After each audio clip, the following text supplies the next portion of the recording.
ल आजको भ्लग चाहिँ हाम्रो नाइट भ्लग हो।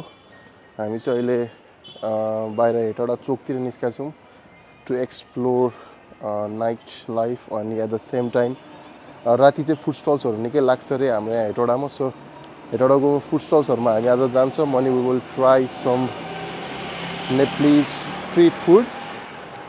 So are you excited? Yes. I'm so excited. Yes. For food. यो त एक्साइटेड हो नि, यो त भेरी एक्साइटेड हो। यो फुड स्टलले सबै खाइदिन्छ यसले आज। सो हामी जान्छौँ अनि we will show you guys हेटौडाको स्ट्रिट फुडहरू। सो हेर मैले आज के पाइन्छ हामीले खाना खानलाई। बाई द वे हामीले चाहिँ डिनर खाएको छैनौँ। सो हाम्रो यही स्ट्रिट फुडहरू नै आजको चाहिँ मेन डिनर मिल हुनेछ। अहिले चाहिँ हामी मेन चोकबाट चाहिँ अलिकति भित्र गएको छौँ। ट्राफिकको कुरा गर्दाखेरि चाहिँ ट्राफिक खासै छैन, राति भएको भएर होला। सो इट्स अलिकति क्वाइट नै छ रोडहरू चाहिँ।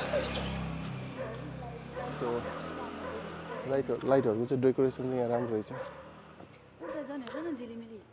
कता ए ल त्यो झिलिमिली देखाउँछौँ हामी, तर खासै ऊ छैन है। मतलब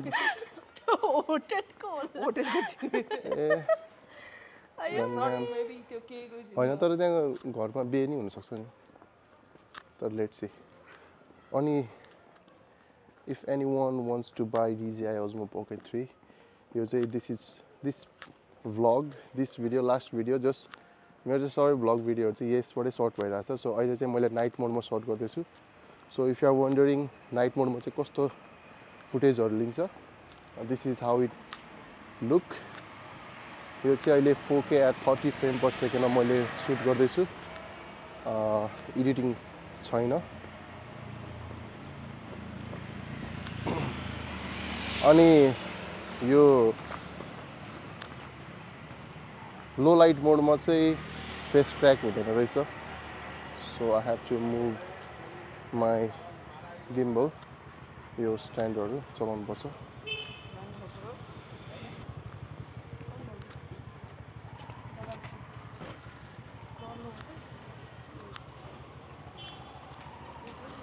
अब चाहिँ यहाँबाट चाहिँ हामी राइट लागेपछि चाहिँ बस पार्क आइपुग्छौँ। होपफुली बस पार्कमा will find plenty of street food stalls. ल यतातिर चाहिँ फुड स्टलहरू त रहेछ, तर स्टल नभइकन मोर लाइक रोड साइड रेस्टुरेन्टहरू चाहिँ रहेछ। सो हामी चाहिँ अलि माथितिर जान्छौँ, hopefully will find some food stalls. So bus पार्कमा चाहिँ यो already pre existed more like food restaurant चाहिँ रहेछ, सो फुड स्टल भन्दा। सो हामी यतैतिर घुम्दैछौँ। यो चाहिँ बस पार्क हो हेटौडाको। यहाँबाट चाहिँ पोखरा, चितवन, काठमाडौँ, वीरगन्ज जस्ट सबै ठाउँतिरको लागि चाहिँ बस लाग्छ। यहाँ चाहिँ हाम्रो सानो डोकी छ, सानो होइन ठुलै रहेछ।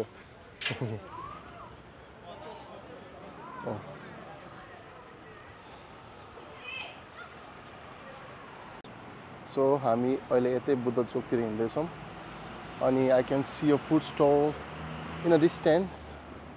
एप्रोक्स कति मिटर हो यो? 50 मिटर होइन 100 metre. Yes, in 100 metre distance there is a food stall. ल त अब गएर खानेकुरा खाइदिनुपर्छ। तर अब के पो छ त्यहाँनिर? के खानु मन छ तिमीहरूलाई?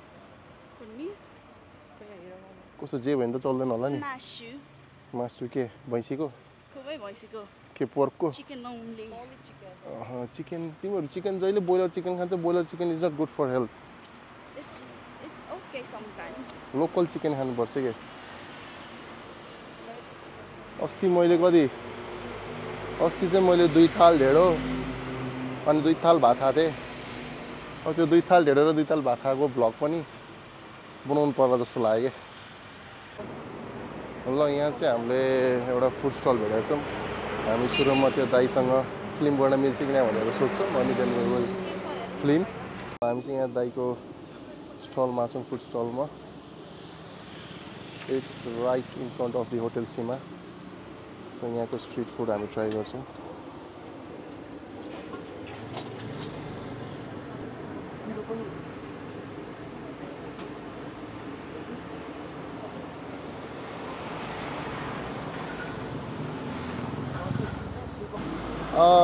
दुईटा स्टिक हजुर दुई अनि त्यो चाहिँ 3 ससेज चाहिँ 3टा हजुर विङ्स चाहिँ नगरिदिनु दाइ हजुर ल हाम्रो चाहिँ मोमो अलरेडी आइसक्यो है त ल मोमो ट्राई गर अलि यता आऊ त ल ल है त हामी मोमो ट्राई गर्दैछौँ है त यहाँको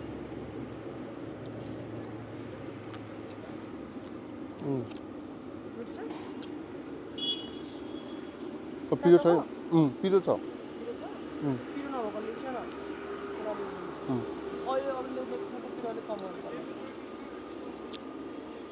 अलिकति पिरो अनि तातो छ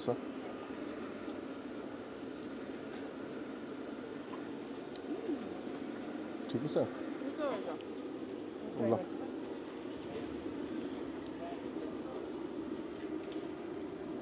एकचोटिमा एउटा हो कि कति 2-3वटा हाल्न खोजेको फेरि हो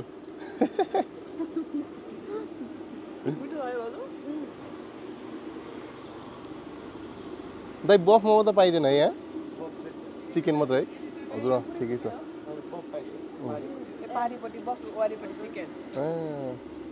बफ खानलाई चाहिँ उब्जान खोजेको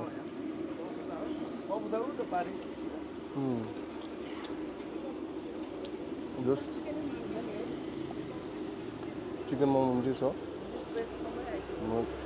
अप्सन्सहरू यो छ चिकन ससेज लेग पिस सेकुवाहरू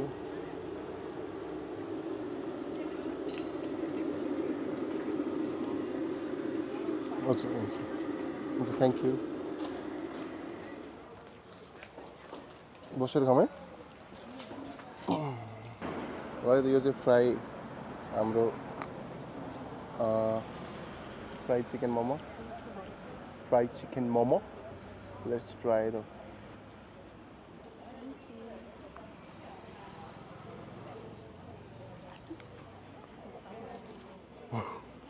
तातो भयो है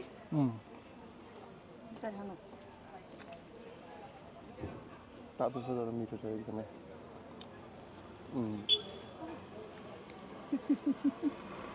के भयो तातो भयो नि तातो छ तर दामी मिठो छ मलाई त एकदम मिठो लाग्यो मिठै हो त तर एकदम तातो के भर्खरै फ्राई गरेको हो नि त एकछिन ऊ रेस्ट गर्दै खायो भने चाहिँ जस मिठो हुन्छ तर oh by the way I hope मेरो माइक चाहिँ वर्क गरिरहेको छ होला होइन नत्र भने त फेरि हजुर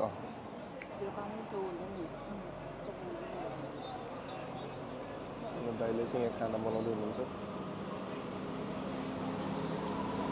ल यो चाहिँ हाम्रो फ्राइड ससेज आएको छ चिकन ससेज हो नि त होइन chicken sausage 3 piece 1 piece for every one यो चाहिँ यो नि हामी ट्राई गर्छौँ ल हामी चाहिँ अब यो ससेज ट्राई गर्न लाग्छौँ है त है त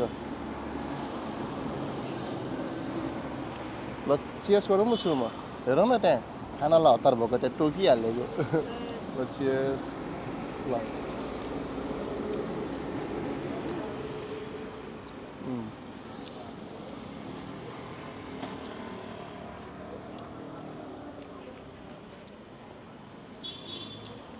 जोस मिठो छ ससेज चाहिँ मिठो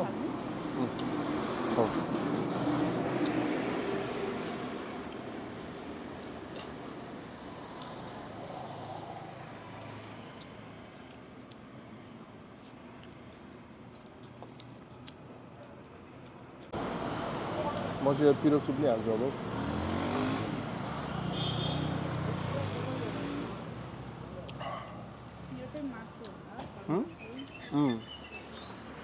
यहाँ चाहिँ हाम्रो फल मासु र मिक्स पाङ्ग्रा छ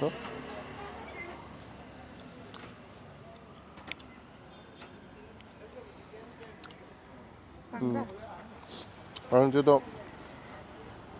फल मासु आएको छ त्यो चाहिँ पाङ्ग्रा होला यो चाहिँ पाङ्ग्रा मिठो हो दामी छ सबै सस त सेम रहेछ तर स्टिल नाइस है सस सेम तर जस्ट दामी म्यारिनेट भएर बसेको रहेछ क्या म्यारिनेसन चाहिँ राम्रो भएको रहेछ त्यही भएर खानेकुरा चाहिँ एकदम मिठो छ बाङ्ला इज भेरी गुड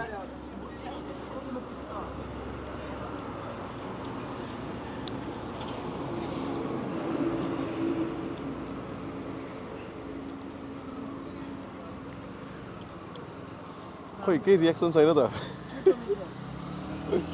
ल ल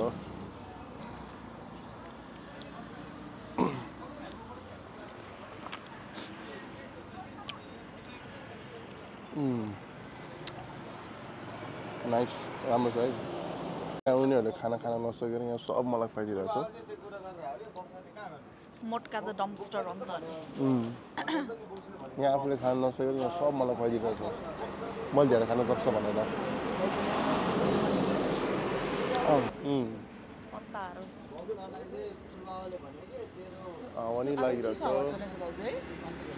तर मलाई त जाडो भएन हो मजा भयो ल हाम्रो चाहिँ 70 रुपिसको चटपटे रेडी भएको छ यहाँ चाहिँ बदामहरू प्याज आलु चाउचाउ आलु चाहिँ एक्स्ट्रा छ यहाँ किनकि कालालाई एक्स्ट्रा आलु चाहियो अरे ल ट्राई गरौँ है त्यो चटपटे ल मेरोमा आलु मेरोमा आलु छ आलुै छैन हो आलु छ नि थोरै अमिलो भएछ म त ठिकै राख त हो म अलिकति अमिलो नखाने भएर होला नि त हो कम छ मैले बढी छ भन्दैछु मलाई कम रे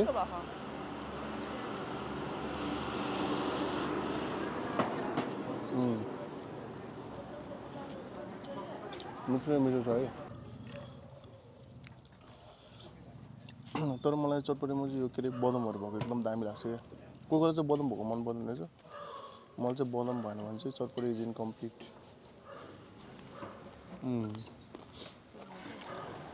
तिमीलाई चाहिँ आलु हुनु पऱ्यो होइन चटपटेमा तिमीलाई चाहिँ आलु चाहिन्छ होइन चटपटेमा धेरै आलु भएको अन्त आलु नभए नि हुन्छ तर मेन चाहिँ प्याज हो अनि बदमहरू चाहिन्छ क्या